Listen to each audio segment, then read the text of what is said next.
pari sotto la tempesta. Sì, quello che ti devi è avere il cuore nella parte giusta.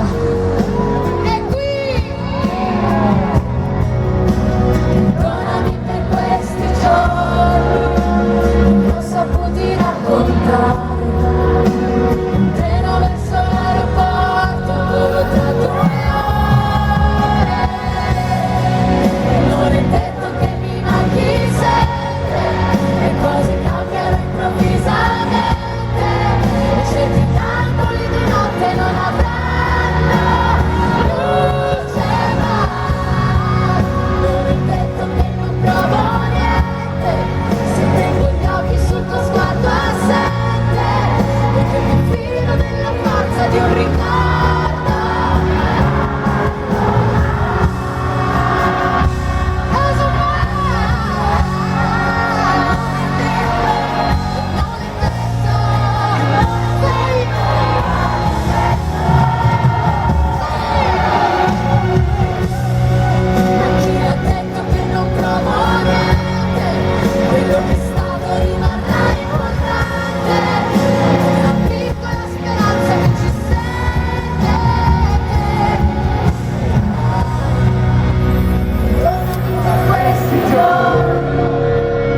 Ho saputo come fare.